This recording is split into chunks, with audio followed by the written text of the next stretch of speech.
Good morning, young and sane fam.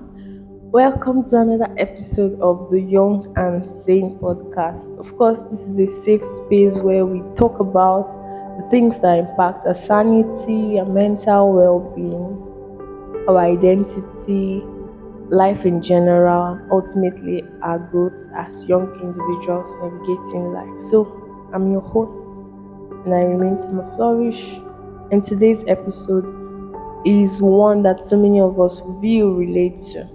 Imposter syndrome and feeling like a fraud and what to do about it. And we're still in International Women's Month, and this is specifically dedicated to the women because research has shown, of course, that more women suffer from imposter syndrome than men. But yeah, men still do. And of course, if you're a man listening to this, I celebrate you. And we're going to deal with all of this today, right? I'm so happy International Women's Month. All the women deserve to be celebrated, and I celebrate you. So let's get into it. Have you ever felt like you don't deserve your achievements? Like you're just one mistake away from being exposed as a fraud, even though you've worked hard to get to where you are? If that sounds familiar, you're not alone. This is what we call imposter syndrome. And today we're going to dive deep into why it happens, who it affects, and most importantly, how to break free from it. So the word imposter syndrome was coined in the 1970s by psychologists Pauline Clance and Susan Ames. Imposter syndrome, they say, is the persistent feeling that you're not as competent as others perceive you to be. And it's like a little voice in your head that says you don't really know what you're doing or you just got lucky. And interestingly, imposter syndrome isn't just self-doubt, it's way different from self-doubt. Self-doubt is another thing, but imposter syndrome is an internalized fear of being exposed as a fraud, even when there's clear evidence of your success. In self-doubt, you may want to engage in something, but you're not thinking of yourself as a fraud. You're just not sure whether you would succeed the way you want to succeed in that venture. But imposter syndrome is that you fear that you'll be exposed as a fraud. And it does not matter that logic provides clear evidence of your success. This usually, researches affects high achievers, students, professionals, entrepreneurs, creatives, you can name all of it. And even the people you admire, like Michael Obama, Tom Hanks, and Maya Angelou, have talked about feeling like imposters at some point in their careers. And so, something that can't be normal. I've felt this so many times, right? So, I have this question for you. Have you ever felt like this? You know, yes, you can let me know your experience in the comments. Maybe you just got a promotion, an award, or even a compliment, but instead of feeling proud, you feel like you don't deserve it. So if you've experienced this, just stick with me. We're going to unpack this together, alright? Now, why do we feel like frauds? In the first place, why do we feel this way?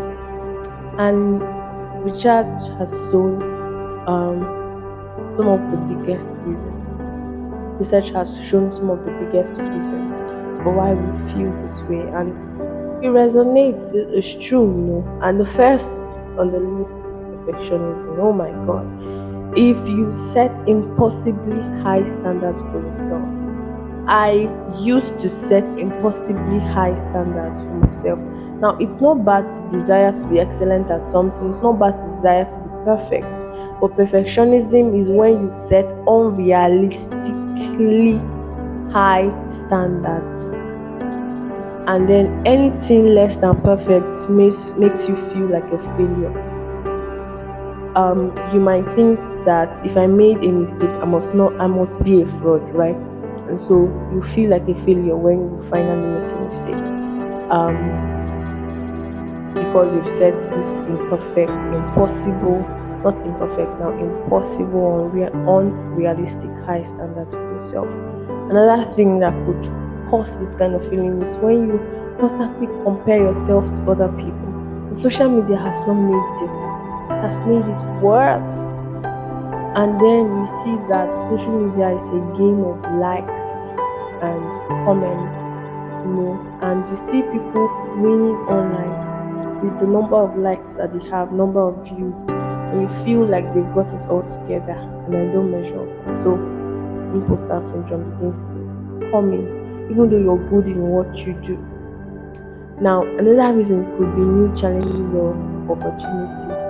And the more you step out of your comfort zone, you encounter more challenges or opportunities that will continuously make you feel like an imposter. That's the truth. Just think about starting a new job or going to a new school or launching a business. It's normal to begin to feel out of place, even though you felt confident when you were about to take that step in the first place, right? And another reason could be cultural and family expectations. So if you grew up in an environment where success was expected, you might feel like nothing you do is ever enough, and so you always want to meet the family expectations. You always want to meet the cultural expectations, and the more you meet certain kinds of expectations, the more that the expectations even grow, right? And another reason could be lack of representation. If you do not see many people in your field, in a field like yours, you might feel like you do not belong there. And let me even give you a real life story about myself. So I recently started out as an identity coach, and it took me a long time to accept it, even after the Lord had over and over confirmed to me that I've made you this, so I want you to get into this.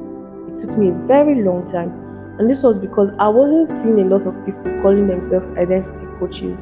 All I saw was life coach, transformational coach, calling the usual names, and this is the name that was specifically given to me, identity coach. And I had to go online and just search out for identity coaches, and I found, say, just three major people, four out of all the types of coaches on Instagram. I only found four people, myself five, making us identity coaches, right? And so it actually made me to begin to feel like, oh, are you sure you will not be caught like a fraud?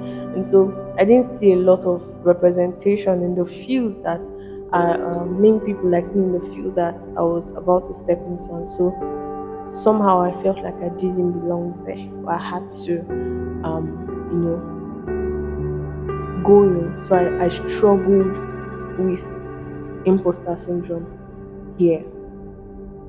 Now, there are different types of imposter syndrome, as people say. Did you know? Or are you just hearing that for the first time? So, according to Dr. Valerie Young, she listed some forms of imposter syndrome, the five common ones. Number one, the perfectionist. Perfectionist is that person that has imposter syndrome, that makes him or her believe that success is only valid if it's flawless. And then if he or she makes just one mistake, is considered that is a fraud and you failed. Then the second kind of imposter syndrome that people suffer from is the superhero imposter syndrome, where you feel like you overwork yourself to prove to people that you're not a fraud. So you're a superhero in the sense that you always work your butt off, you're always busy so that you prove to people that you're not a fraud. The third one is the natural genius kind of imposter syndrome. Here, the individual would struggle to learn something, and they will always think that they are a failure. So they'll struggle to learn something new and always think that they're a failure because they're learning something new, right? So they always feel like, oh my god, I'm supposed to be a genius in this thing, I'm supposed to know this thing, and if I'm struggling to learn it, that means that I'm failing. And then there's the fourth kind of imposter syndrome, the soloist. Here, this individual would refuse to ask for help because you always think that doing so, asking for help will expose their incompetence. So they do not want to ask, let people know that I do not know this thing that I say that I know so well. I'm not really an expert on this field, and so this kind of imposter syndrome will stop people from asking for help even when they so need it. Another kind of imposter syndrome that people experience is the expert kind of imposter syndrome. You will feel like a fraud if you don't know everything about the topic. So you feel like I'm supposed to be an expert in this field. I think it's similar to the natural genius kind of imposter syndrome. You feel like you're supposed to know everything about this topic.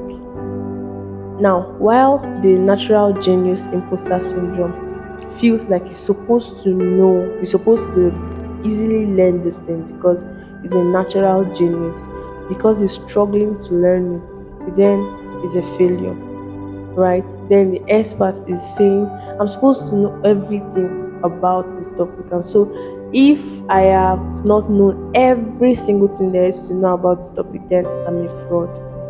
These are just bad places to be. So, which of these kinds of imposter syndrome relates to you the most? I know I've had moments of being the perfectionist. Yes, I've had moments of being the perfectionist. I've not really had moments of being the superhero. I'm not sure I've had moments of being the natural genius because I enjoy learning and I've not really struggled to learn something that I'm interested in learning. Um, yes, I think the soloist I've actually struggled with asking for help, you know, and I've not really been in the expert kind. So I think I've had moments being the perfectionist and the soloist. And if you're listening to this podcast episode, I want you to just take a second to think about which one resonates with you. So, which one do you think you have? Let me know in the comments. Alright, so how do you overcome imposter syndrome? Let's talk about solutions. How do we break free from imposter syndrome? There are so many powerful strategies, but I'm just going to mention a few. Recognize your thought patterns. Self awareness is key. You have to catch yourself when you start thinking in a certain way that you do not deserve something. You have to catch yourself when you start thinking that. And the second thing you do when you recognize your thought patterns is to reframe your thoughts. Instead of saying, I don't deserve this or I don't belong here, you begin to say, I'm learning, I'm growing, and I bring value. I'm learning, I'm growing, I'm evolving, I'm learning, I'm growing. So reframe your thoughts. And another thing, people that suffer from imposter syndrome, they do not always want to celebrate their wins. No, to celebrate your wins, keep a success journal, write down each milestone of achievement that you have, no matter how small that achievement is, celebrate it. Another way to overcome it, the fourth way is to talk about it.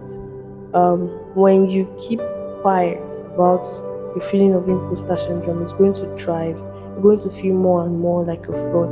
When you open up, you find out that a lot of people are also experiencing what you're experiencing. Open up to a mentor, a friend, or even see a therapist. You'll be surprised on how many people feel the same way, right? And then another thing, the fifth thing to do is to separate feelings from facts. Just because you feel like a fraud does not mean that you are a fraud. You're feeling that way because you're thinking it. And your thinking, your thought patterns, your negative thought patterns, it defies the facts. Defies the facts, and you are not it because you feel like it. Alright, so separate your feelings from the facts. Now, the sixth way is allow yourself to be imperfect. Prioritize progress over perfection. Nobody knows everything. People make mistakes. Everybody makes mistakes. Don't make you and mistakes do not make you a fraud. It does not mean that you're a fraud. Rather, your mistakes make you human because nobody entirely knows everything. And that is why we have God. That is why God is our creator. He's the only one that knows everything and more. Right? So we are not perfect. Allow yourself to be imperfect. Embrace your imperfection and prioritize progress over perfection. If you're making progress, then you're good to go. You don't need to be perfect. All right. Number 7, visualize success. Instead of imagining failure in your head, always picture yourself succeeding. Instead of imagining something going bad or thinking that something will go bad, visualize succeeding. Visualize yourself, achieving mind-blowing things. Your brain relieves what you consistently tell it. So adjust your imagination. Make your brain to begin to believe,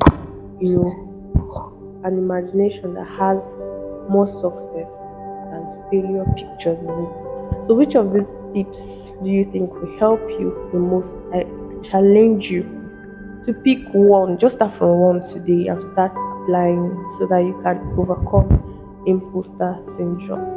Ooh, that was a deep one, right? So if you took any